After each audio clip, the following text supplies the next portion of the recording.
বেসরকারি বিশ্ববিদ্যালয়ের শিক্ষক শিক্ষার্থীবৃন্দ কর্তৃক আয়োজিত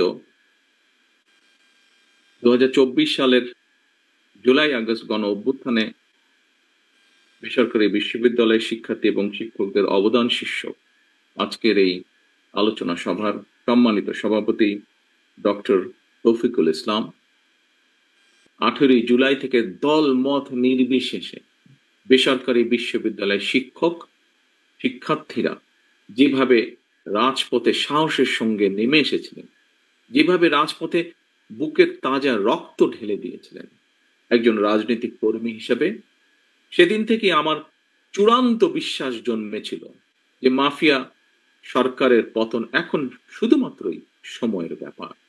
এবং সেই উপলব্ধি এবং বিশ্বাস থেকেই ছাত্র জনতার রক্তক্ষয়ী আন্দোলনকে ফ্যাসিস্ট পতনের এক দফা আন্দোলনে পরিণত করে ফ্যাসিস্টের পতন নিশ্চিত করতে বিএনপি সহ দেশের সকল গণতান্ত্রিক দলগুলোর পরিকল্পনা এবং কৌশল অবলম্বন করেছিল দলগুলো। 2014 সালে 15 জুলাই লন্ডনে বিএনপি আয়োজিত এক আলোচনা সভায় আমি সেদিন দেশবাসীর উদ্দেশ্যে কিছু বিষয় বিএনপির ভবিষ্যৎ পরিকল্পনা তুলে ধরেছিলাম। সেই অনুষ্ঠানেই সেই বক্তব্যেই তখন আমি বলেছিলাম, স্বাধীনতার এত বছর পরেও সরকারি চাকুরিতে 56% কোটা পদ্ধতি সম্পূর্ণভাবে অযৌক্তিক এবং অপরিমাণদর্শী।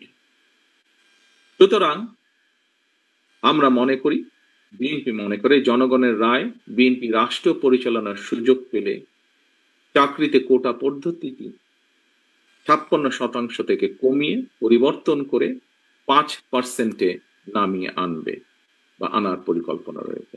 এটি সেদিনই বলেছিলাম 2014 সালে।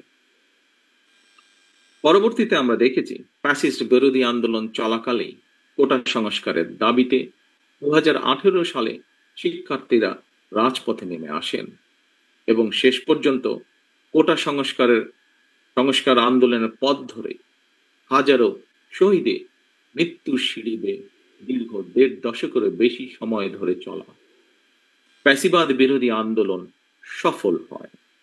ফ্যাসিবাদ বিরোধী আন্দোলন সফল হয়েছিল সেদিন ইমতিয়াজ আহমেদ জাবির, শহীদ সাজ্জাদ হোসেন সজল, মীর মাহফুজ রহমান মুগ্ধ সহ আরো বহু প্রায় 2000 শহীদের আত্মদানের মাধ্যমে।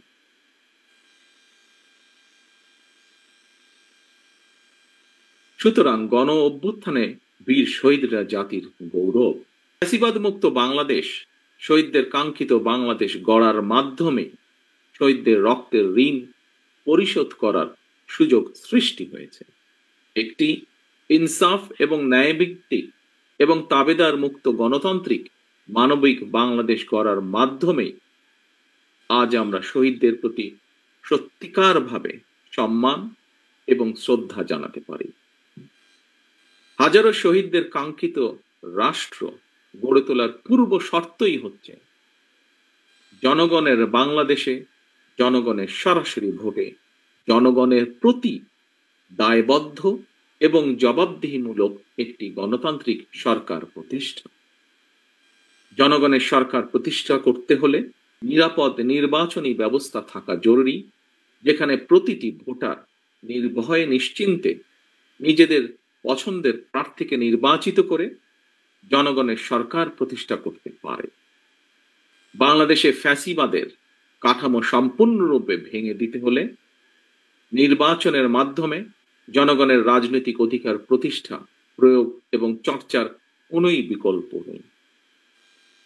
প্রিয় উপস্থিতিবৃন্দ, রাষ্ট্রীয় ক্ষমতা, রাষ্ট্রের অপব্যবহার কিংবা প্রশাসনিক কূটকৌশলের পরিবর্তে কারো রাজনৈতিক অভিলাষ পূরণের প্রধান মাধ্যম হওয়া দরকার জনগণের রায়, জনগণের আস্থা এবং বিশ্বাস। আমি আমার বিভিন্ন বক্তব্যে বারবার একটি কথা বলি এবং সেটি হলো, দেশে জনগণের রাজনৈতিক ক্ষমতায়ন নিশ্চিত করা না গেলে আমাদের কোনো আয়োজনই শেষ পর্যন্ত কিন্তু কোনো কাজে আসবে না, টেকসই হবে না।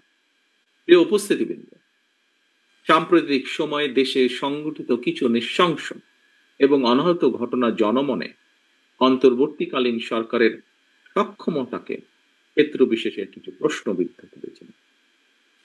তবে অন্তর্বর্তীকালীন সরকারের কোনো একটি অংশের সহায়তায় কেউ কেউ কি দেশে উদ্দেশ্যমূলক পরিস্থিতি তৈরি করতে চাইছে কি না, সোশ্যাল মিডিয়া সহ বিভিন্ন জায়গায় মানুষের কথা শুনলে বোঝা যায় এই বিষয়টিও জনমনে জিজ্ঞাসা রয়েছে।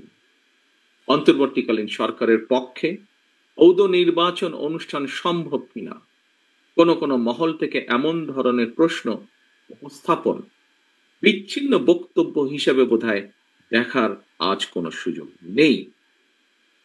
অন্তর্বর্তীকালীন সরকারের সম্ভাব্য প্রতিশ্রুতির সময় জাতীয় নির্বাচন অনুষ্ঠান নিয়ে কেউ সময় ক্ষেপণ করতে চাইছে কিনা এ ব্যাপারেও সজাগ দৃষ্টি রাখার জন্য আমি জনগণের প্রতি, গণতান্ত্রিক রাজনৈতিক দলগুলোর প্রতি, আন্দোলনরত দলগুলোর প্রতি, সকলের প্রতি জানাই আহ্বান।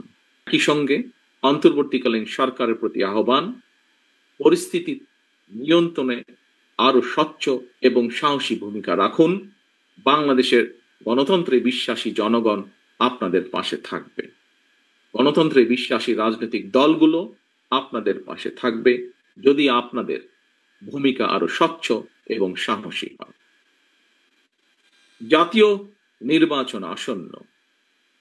বাংলাদেশের গণতন্ত্রকে প্রাতিষ্ঠানিক রূপ দেওয়ার লক্ষ্য অর্জনের ক্ষেত্রে আমাদের জাতীয় জীবনে আসন্ন জাতীয় নির্বাচনের ব্যাপক গুরুত্ব রয়েছে। সুতরাং আমাদের সকলের কোনো আবেগ তাড়িত কিংবা ভুল সিদ্ধান্তের কারণে রাষ্ট্র রাজনীতিতে ভবিষ্যতে আর যাতে কোনো চরমপন্থা কিংবা ফ্যাসিবাদ পুনর্বাসিত হওয়ার সুযোগ না পায় সে ব্যাপারে আপনাদেরকে তথা সমগ্র দেশবাসীকে সতর্ক এবং দায়িত্বশীল ভূমিকা পালন করতে